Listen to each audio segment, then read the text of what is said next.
Hello everyone, Mike with Spray Jones. We're going to take a look at a job that a building inspector failed. It actually didn't need to go that far. The builder themselves failed it when they took one look at what their installer had done, but it wouldn't have made it past a code inspection, and you're taking a look at it. To explain the context of what you've got here, we're looking upwards at a second level floor in a condominium unit. So this space where I'm moving the little hand around here is the floor of the second level, and we're looking up at about a 9-foot ceiling. So the plumbing and the electrical for the floor and the space above is what we're seeing here, but these are the water lines. These are the water lines and these are the drains, and the spray foam installer has left them completely uninsulated. So they have missed the point completely. They've come in, and the job is actually not detailed out properly for foam. They're using an 11 7/8 deep TJI, which stands for truss joist engineered system. And so this has got a 2x4 top and bottom bearing cord, and then they've used plywood in between. We typically call this with a silent floor system. But it's only 11 7/8 of an inch deep total depth. And as you can see, the rough-ins have been done with the punch-outs. These are punch-outs through the sides, whether they punch them out or drill them out where they need to go. But they have run the water line and the drain lines at about the mid to bottom 2/3 level. So no matter what, due to the rough-ins and where they structurally had to put these to maintain integrity, the spray foam installer was hopelessly outgunned in what they were going to be able to do. Putting foam insulation to the underside of the floor and then not getting it over the ductwork is useless. Completely useless. These lines are going to freeze. No ands, ifs, or buts. They're uninsulated. So how do we change it up? What do we do about it? Let's take a quick look at it. Here's another view. Again, ductwork on the left. It's not even fully sleeved and insulated. Water lines are running this way. A lot of water lines, because this is a condo complex, so it's having to go through to sink, bathroom, multiple areas, even for multiple units.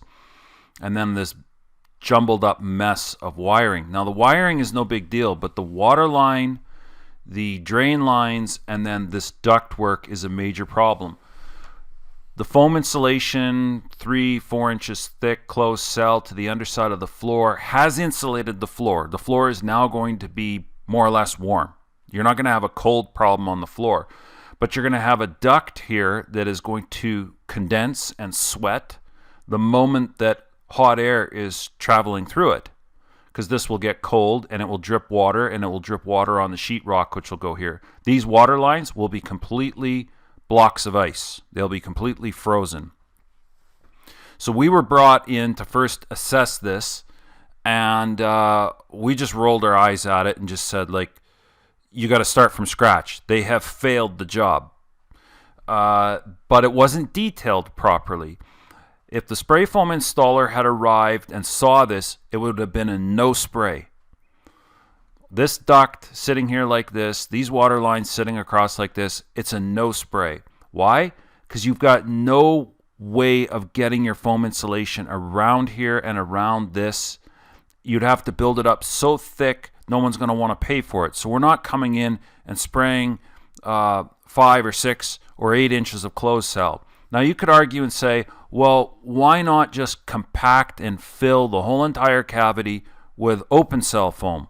Well, you could do that, except one thing that we've seen in extreme climates is that you still have to get heat from somewhere. You can't just add insulation, lots of insulation, and not have some sort of makeup heat. So you put open cell to the underside of the deck, and then you overfill it wherever the lines are, and then it comes down to the bottom cord of the truss, and you shave it flush. You still have the potential on extremely cold weather. We're talking 0 Fahrenheit or -17 or -20 or -25 Celsius. You're going to have the risk of these lines still freezing with an open cell job. And as they are sprayed right now in closed cell, they don't have a hope. Like spraying a tiny little token amount of foam insulation around them is not going to keep them from freezing. So what do you do about it? What we did in this situation was an entire drop ceiling had to be placed. So a substrate to spray to had to be installed to the underside of this cord. And then they had to install cross drop-down blocking. In this situation, they didn't have much height to work with, so they took a 2x6 truss. They ran it 90 degrees across, perpendicular to the underside of these lower cords. We then sprayed 3 inches of closed cell foam to the underside, 3.5 inches, somewhere in that neighborhood.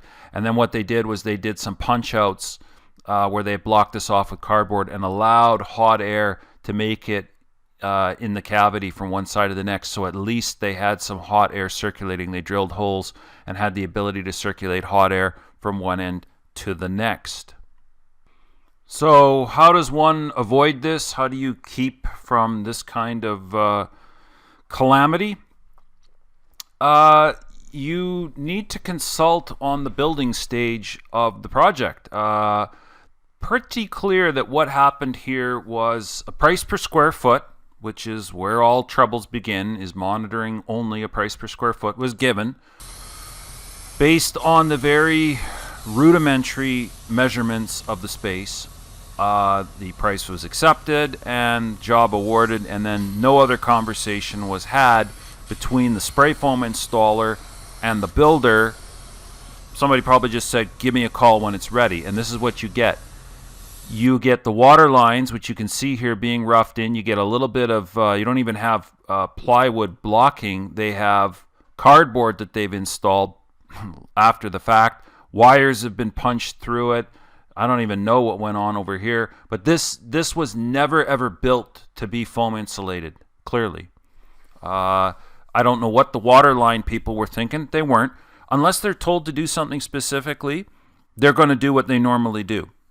The envelope people have to coach the trades. If they need something different, if they need it designed differently, roughed in differently, or make allowances for something, it has to be figured out. So this was roughed in, no allowance given to what was going to be done. They phoned and said, all right, it's ready to go, come insulate it. It's not ready.